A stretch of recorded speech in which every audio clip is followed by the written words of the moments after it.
नमस्कार, आप देख रहे हैं न्यूज 18। मैं हूं आपके साथ मेनका चौधरी और इस वक्त इस बुलेटिन में बात होगी उत्तराखंड की। और पहली बड़ी खबर देहरादून से, जहां पर शिक्षा विभाग को लेकर बड़ी खबर है। शिक्षा विभाग में 6 महीने तक हड़ताल नहीं हो सकेगी। सभी कैटेगरी की सेवाओं में तत्काल प्रभाव से यह फैसला लगा दिया गया है। बोर्ड एग्जाम और गृह परीक्षाओं के मद्देनजर सरकार ने यह बड़ा फैसला लिया। शिक्षा सचिव मीनाक्षी सुंदरम ने इसके लिए आदेश जारी किया है।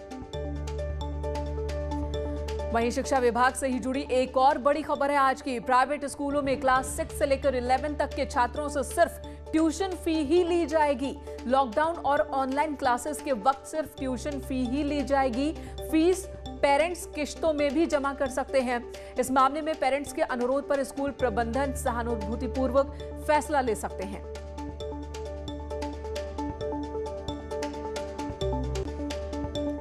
उधर बागेश्वर में प्रोटोकॉल का उल्लंघन करने का मामला सामने आया, जहां सरकारी हेलीकॉप्टर में प्रदेश अध्यक्ष मदन कौशिक पहुंचे थे। नियमों के तहत सीएम और मंत्री ही सरकारी हेलीकॉप्टर में यात्रा कर सकते हैं। यह हेलीकॉप्टर उत्तराखंड सरकार का है। वहीं प्रदेश अध्यक्ष मदन कौशिक को गार्ड ऑफ ऑनर भी दिया गया। हालांकि मदन कौशिक ने इस फोटो को बाद में डिलीट कर दिया था।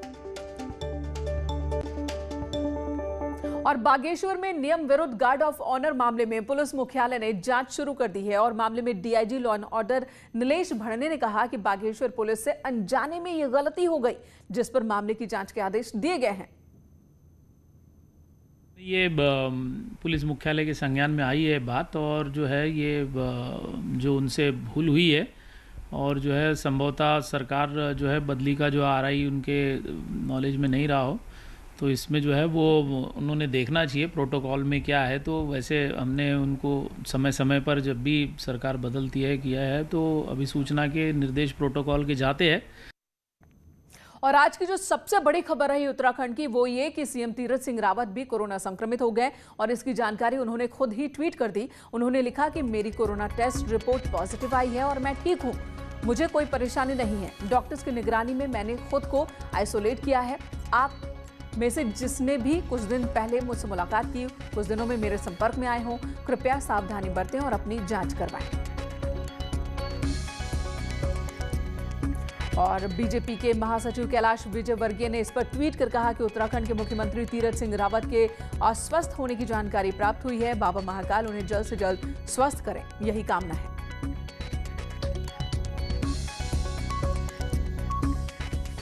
उधर कोरोना पॉजिटिव होने के बाद आइसोलेशन में रहकर भी मुख्यमंत्री तीरथ सिंह रावत लगातार कामकाज निपटा रहे हैं। आज उन्होंने लैपटॉप पर कनेक्ट होकर वीडियो कॉन्फ्रेंसिंग भी की।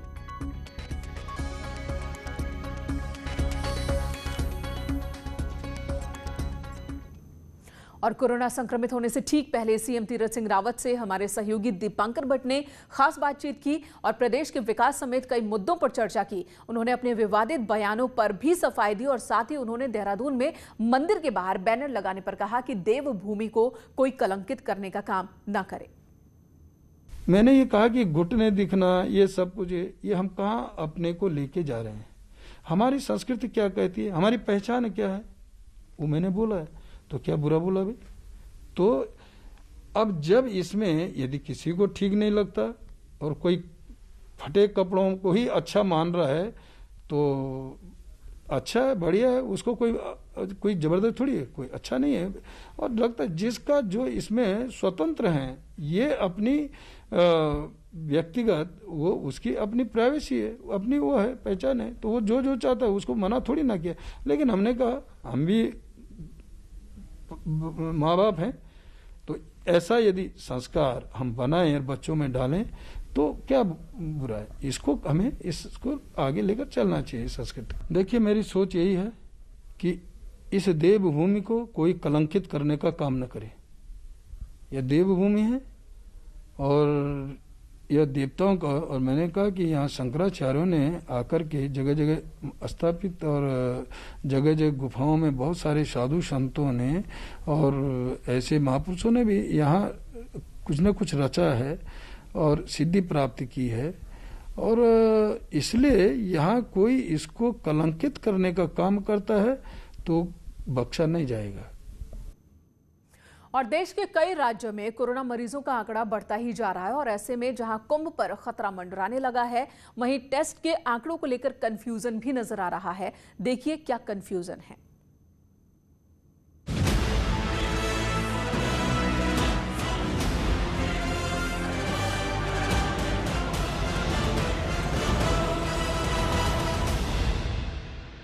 बीते साल 24 मार्च को देश में लॉकडाउन की शुरुआत को 1 साल पूरा हो जाएगा, लेकिन एक बार फिर देश में बढ़ रहे कोरोना के आंकड़े डरा रहे हैं।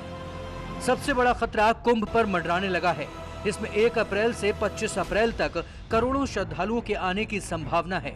मुख्य सचिव और मुख्यमंत्री दोनों का कहना है कि केंद्र सरकार की गाइडलाइंस का पालन अनिवार्य होगा। वहीं कुंभ में आने वाले हर यात्री को टेस्ट रिपोर्ट लेकर आनी होगी। टेस्ट रिपोर्ट लेके आना जो है अनिवार्य है, लेकिन इसमें एक चीज ये है, पहले भी हमने कहा था कि जहां तक व्यवहारिक होगा, क्योंकि ये संभव नहीं है कि हम सबको चेक कर पाए, तो जहां तक व्यवहारिक होगा वो चेक करेंगे। कुंभ में कोरोना बड़ी मुसीबत न बन जाए, इसकी चिंता राज्य से ज्यादा केंद्र को है। वहीं हरिद्वार में अभी चल रही टेस्टिंग के आंकड़ों को लेकर बड़ा कंफ्यूजन है। केंद्र सरकार के स्वास्थ्य सचिव ने उत्तराखंड के मुख्य सचिव को भेजे लेटर में साफ कहा है कि हरिद्वार में रोजाना 50,000 एंटीजन और 5,000 RT-PCR टेस्ट और बढ़ाने की जरूरत है, जबकि रूटीन टेस्ट रिपोर्ट के मुताबिक पूरे राज्य में रोजाना औसत 10,000 RT-PCR टेस्ट हो रहे हैं और दोनों आंकड़ों में अंतर से कंफ्यूजन पैदा हो रहा है। उत्तराखंड की तरफ से भारत सरकार को यह जानकारी दी गई है कि प्रतिदिन हरिद्वार जनपद में 55,000 कोविड टेस्ट किए जा रहे हैं, लेकिन वास्तविकता इसके विपरीत है। जो कोविड हेल्थ बुलेटिन प्रदेश का रोज शाम को जारी होता है, उसके आधार पर हरिद्वार जनपद में 1 मार्च से लेकर के 21 मार्च तक अभी तक कुल 1,11,739 कोविड टेस्ट किए गए हैं। देश के दूसरे राज्यों में कोरोना फिर से फैल रहा है। ऐसे में महाकुंभ जैसे आयोजन पर बड़ा खतरा मंडराने लगा है, क्योंकि लाखों लोगों की टेस्टिंग और रिपोर्ट चेक कर पाना प्रशासन के लिए संभव नहीं है, जिसका असर कुंभ पर पड़ना तय है। न्यूज़ 18 के लिए देहरादून से दीपांकर भट्ट की रिपोर्ट। तो अब अगर आप हरिद्वार महाकुंभ का हिस्सा बनने जा रहे हैं तो कोरोना गाइडलाइंस का पालन जरूर कीजिए। इधर हिंदू युवा वाहिनी द्वारा मंदिरों में गैर हिंदुओं के प्रवेश वर्जित करने संबंधी बैनर पर न्यूज़ 18 की खबर के बाद पुलिस हरकत में आई और पुलिस ने देर रात कई मंदिरों से बैनर पोस्टर हटा दिए। वहीं बैनर में दर्ज मोबाइल नंबर के आधार पर पुलिस ने हिंदू युवा वाहिनी के प्रदेश महासचिव जीतू रंधावा के खिलाफ धार्मिक उन्माद फैलाने के आरोप में मुकदमा भी दर्ज किया। लेकिन जीतू रंधावा का कहना है कि उन्होंने कोई गलत काम नहीं किया और अगर मंदिरों में गैर हिंदुओं के प्रवेश पर रोक लगाना गलती है तो ऐसी गलती वो बार बार करेंगे। उत्तराखंड पुलिस देहरादून द्वारा कई 3-4 मंदिरों से ये बोर्ड उतरवा दिए गए हैं जबरन, और हम हिंदूवादियों पे जबरन 153 में मुकदमा दर्ज कर लिया गया है। मैं अपनी उत्तराखंड पुलिस से सिर्फ एक चीज़ पूछना चाहता हूँ, क्या हमारा ये कदम गलत था? क्या हमने कोई गलती की थी? अगर आपकी नज़रों में हमारी ये गलती थी तो ये गलती फिर दोहराई जाएगी। देहरादून के हिंदू वाहिनी संगठन द्वारा मंदिरों में गैर हिंदुओं के प्रवेश वर्जित करने संबंधी इस बैनर मामले में पुलिस ने शांति भंग करने का केस भी दर्ज किया। इस मामले में DIG law and order Nilesh Bhatt ने कहा कि जो भी शांति भंग करेगा उसके खिलाफ सख्त कार्रवाई जरूर होगी। कुछ इस तरीके की बात सामने आई थी, जिसमें जो है कुछ पंचायती मंदिर जो है दर्शनलाल चौक और कुछ अन्य मंदिरों पर जो है गैर हिंदू जो है वो वर्जित इस तरह से कुछ बैनर लगा था। पुलिस ने तत्काल मौके पर पहुंचकर जो है बैनर कब्जे में लिए और जो संबंधित है उनके खिलाफ जो है एफआईआर करी है। कोतवाली देहरादून थाने में 153C के तहत जो है मुकदमा दर्ज हुआ है, जिसमें बाय नेम्ड है जीतू रंधावा जो है हिंदू युवा वाहिनी के है और इस पे तत्काल जो है वैधानिक आगे की कार्रवाई की जा रही है। इधर देहरादून में मल्हान इलाके में हाथी के आतंक से लोग परेशान हैं। यहां पर हाथी ने 3 भैंसों को पटक पटक कर मार डाला। साथ ही गौशाला में घुसकर भी 4 गायों पर उसने हमला किया, जिससे लोगों में अब दहशत का माहौल है। वन विभाग की टीम मौके पर पहुंच चुकी है। 3 भैंसों को पटक पटक कर इस हाथी ने मार डाला और इस हाथी की वजह से लोगों के बीच काफी दहशत है। लोगों ने वन विभाग को जानकारी दी, जिसके बाद वन विभाग की टीम ने यहां पर कैंप किया हुआ है। इधर श्रीनगर गढ़वाल में बद्रीनाथ हाईवे की जमीन पर लंबे समय बाद भी अवैध कब्जे नहीं हटाए गए हैं। 69 अवैध कब्जाधारियों में से 6 सरकारी विभाग भी शामिल है, जिसमें पुलिस भी शामिल है। इसे लेकर आरटीआई कार्यकर्ता ने सवाल उठाए हैं। वहीं प्रशासन ने जल्द कार्रवाई की बात कही। इस सूची से ये घपला लगता है कि रसूखदारों को छोड़ा गया है, या तो कहीं से बड़े स्तर पे मैंने जो है या ऊंची राजनीति पहुंच के कारण इनको जो है छोड़ दिया गया है। इसमें मैंने जिलाधिकारी जी को पत्र भेज दिया है कि जो नोटिस है इनकी भी जांच हो और इन पे जो कार्रवाई हुई है उनकी भी जांच हो। देखिए, अतिक्रमण के खिलाफ हमने 1 महीने पहले कार्रवाई की थी, आपको भी विदित होगा। अतिक्रमण के एक और ड्राइव करेंगे जिसमें जितने भी अवैध अतिक्रमणकारी हैं उनके खिलाफ हम कार्रवाई करेंगे। इधर कई नदियों का उद्गम क्षेत्र होने के बावजूद उत्तराखंड धीरे धीरे गंभीर पेयजल संकट की ओर बढ़ रहा है। उत्तराखंड के शहरी क्षेत्रों में मांग के अनुरूप प्रतिदिन 13 करोड़ लीटर से भी ज्यादा पानी की कमी बनी हुई है।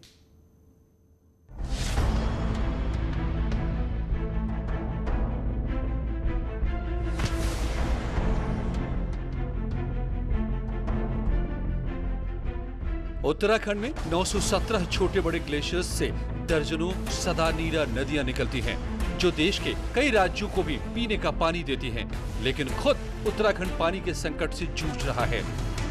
उत्तराखंड के अर्बन एरिया में 92 छोटे बड़े शहरों को प्रतिदिन 701 मिलियन लीटर पानी चाहिए होता है, लेकिन हमारे पास मौजूदा संसाधनों से हमें कुल 567 मिलियन लीटर पानी ही मिल पाता है। यानी प्रतिदिन के हिसाब से 133 मिलियन लीटर पानी की कमी बनी हुई है। मैदान से उधम सिंह नगर और पहाड़ से अल्मोड़ा में सबसे ज्यादा जल संकट है। ठीक इसी तरह देहरादून, हल्द्वानी, पौड़ी, पिथौरागढ़ में भी मांग के अनुरूप पानी मौजूद नहीं है। अभी तो पूरे स्टेट में 701.55 MLD पानी की डिमांड है, जिसके अगेंस्ट में हमारा 567 MLD प्रोडक्शन है, तो कमी 133 की है। लेकिन कुछ शहरों में हम 135 LPCD से अधिक पानी दे रहे हैं और कुछ में उससे कम दे रहे हैं। कहीं पे 60 या 70 LPCD भी है।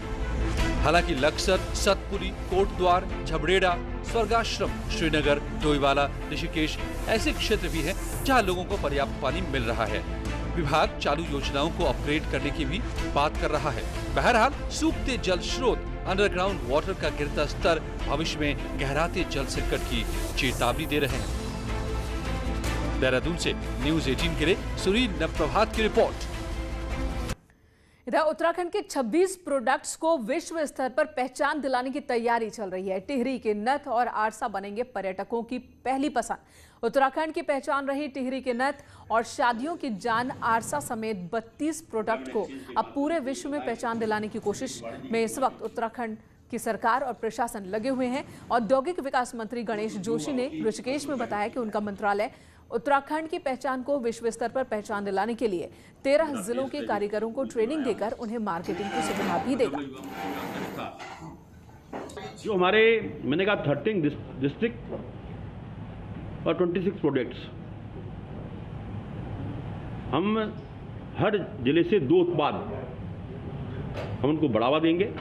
मैं पहले कह चुका हूं कि जैसे टिहरी की नथ है और हमारा जो अरसा है, उसको किस टेक्निक के साथ प्रेजेंट किया जाए कि जो उसकी लाइफ लॉन्ग। अल्मोड़ा में पुलिस जवानों को बेहतर सुविधा देने के लिए मॉडल बैरक बनाई जा रही है। मुख्यालय समेत सभी थानों में मॉडल बैरक बनाए जा रहे हैं, जिससे जवानों को स्वच्छ और साफ वातावरण मिल सके। एसएसपी पंकज भट्ट ने कहा कि जिले भर के सभी थानों में डीजीपी के आदेश के बाद मॉडल बैरक बनाए जा रहे हैं। अभी हमने पुलिस लाइन में हमारी जो 3 बैरकें हैं उनको मॉडर्नाइजेशन के तहत उसमें नए बेड, नई अलमारियां और दीवार में पेंटिंग, इसके अलावा पर्दे चेंज किए गए हैं। उसमें कुछ चीज़ें और भी की जाएंगी, अभी वो किया गया है। इसके बाद हम थाने चौकियों का मॉडर्नाइजेशन में इसी उस पर जो है पुनर्निर्माण करवाएंगे। इधर आम आदमी पार्टी के नेता रविंद्र जुगराण ने गढ़वाल केंद्रीय विश्वविद्यालय समेत अन्य विश्वविद्यालयों से शिक्षकों के लोक सेवा आयोग में सदस्य के तौर पर कार्यकाल पूरा करने के बाद वापस यूनिवर्सिटी में ड्यूटी ज्वाइन करने पर आपत्ति जताई और इस मामले में कोर्ट में याचिका दाखिल कर चुनौती भी दी। उन्होंने एक बार फिर से कुलपति की नियुक्ति को गलत बताया। जो संविधान का अनुच्छेद 319 है वो ये कहता है, एक बार जो आदमी संघ लोक सेवा आयोग या राज्य लोक सेवा आयोग में सदस्य बन गया, वो दूसरी बार वहाँ का समय पूरा होने के बाद अपनी यूनिवर्सिटी में दोबारा नहीं आ सकता। यहाँ तो परिपाठी बना दी, लोग यहाँ से जाते हैं, 5 साल की छुट्टी लेते हैं, फिर यहाँ ज्वाइन कर लेते हैं। तो हमने उसको चैलेंज किया हुआ है वहाँ भी। तीरथ सिंह रावत ने जैसे ही सीएम की कुर्सी संभाली, उनके फैसलों के बाद कहा जाने लगा कि वो तो त्रिवेंद्र सिंह रावत के फैसलों को पलट रहे हैं। इस पर न्यूज़ 18 से एक्सक्लूसिव बातचीत के दौरान तीरथ सिंह रावत ने कहा कि वो ऐसा नहीं कर रहे। वहीं कुंभ को लेकर उन्होंने कहा कि कुंभ 12 साल में एक बार यहां पर आता है। वहीं प्राधिकरण के संबंध में उन्होंने सफाई दी है कि पहाड़ में लोगों के पास थोड़ी नाली जमीन होती है और ऐसे में प्राधिकरण की वजह से लोगों को दिक्कतें हो रही थी। आपने पहले कुंभ को लेकर कहा कि कोविड रिपोर्ट की जरूरत नहीं है, फिर आपने विकास प्राधिकरणों की बात की। मैसेज ये रहा कि तीरथ सिंह रावत त्रिवेंद्र रावत सरकार के फैसलों को पलट रहे हैं, उसके बाद सलाहकार हटाए गए, अफसर हटाए गए। ये पब्लिक मैसेज है कि क्या आप त्रिवेंद्र रावत सरकार के चीजों को पूरा तरह बदलना चाहते हैं सर? पहली बात तो मैं कहूं कि ये सरकार भारतीय जनता पार्टी की है, ये कोई दूसरी पार्टी नहीं है। तो चाहे 4 साल हो, आगामी 1 साल हो, और वो कोई पिछला जो हुआ उसको बदलना मैं कह सकता हूँ कि दूर दूर तक नहीं है। हमने जनता की आवाज़ को सुना है और जनता की आवाज़ को सुनते हुए ये सब हम कर रहे हैं। यदि मैं कहूँ कि कुंभ को लेकर भी मैं पहले दिन जब लिया तो देखो 12 साल बाद कुंभ आता है। लोग पहले से मन बनाए होते कि मुझे इस समय कुंभ जाना है, कुंभ नहाना है। जो आपका ये विकास प्राधिकरण है, ये हमारे लोगों की मांग थी और मैंने भी स्वयं जाकर देखा। कोविड के समय में प्रवासी बहुत बड़ी मात्रा में लौट के आए। उन्होंने चाहा कि हम यहाँ अपना ठिकाना बना लें, हम रहना चाहते हैं। मेरे सामने प्रत्यक्ष उदाहरण थे, कई लोग रहना, लेकिन विकास प्राधिकरण होने के कारण ग्रामीण क्षेत्रों में, पर्वतीय क्षेत्रों में आदमी के पास एक मुट्ठी होती है, वहाँ तो कितना होती है मुट्ठी, और नाली होती है। तो ऐसे किसी के बाद 15 मुट्ठी 16 मुट्ठी, ऐसा नाली से अधिक कम, तो कितना वो अपना मकान बनाएगा, रास्ता छोड़ेगा, ये सब चीजें थी। उधर टिहरी डैम की झील से सटे प्रतापनगर इलाके में टिहरी झील मेगा प्रोजेक्ट के तहत पर्यटन सर्किट को जोड़ने के लिए प्रशासन ने प्लानिंग शुरू कर दी है। प्रतापनगर में राजमहल को रेनोवेट किया जा रहा है, म्यूजियम के तौर पर विकसित किया जाएगा, साथ ही इसका संरक्षण भी किया जाएगा। इसके आसपास के इलाकों में पर्यटकों को रात में ठहरने की व्यवस्था भी होगी। प्रतापनगर सर्किट में माननीय मुख्यमंत्री जी की घोषणा है कि रानी महल को म्यूजियम का रूप दिया जाएगा। तो उसमें भी हमने एक प्रथम चरण के लिए उसकी डीपीआर बनाने के लिए और उसको महल को थोड़ा बहुत ठीक करा करके अभी से ही टूरिस्ट उसमें स्टार्ट हो जाए आना, तो उसके लिए हमने एक धनराशि की व्यवस्था कर ली है। तो इसमें भी टेंडर कॉल हो करके फिर इसको थोड़ा सा जो महल को हम एक थोड़ा साफ सुथरा लुक दे देंगे और फिर हम वहाँ पर टूरिस्ट को आना चालू करा देंगे। उधर बागेश्वर जिले के कपकोट से विधायक बलवंत सिंह भौर्याल का एक कार्यक्रम में विरोध का सामना उन्हें करना पड़ा है। वे विधानसभा क्षेत्र के एक गांव में सम्मान समारोह में गए थे, जहां पर युवा सड़क और पानी की मांग को लेकर मंच तक पहुंच गए।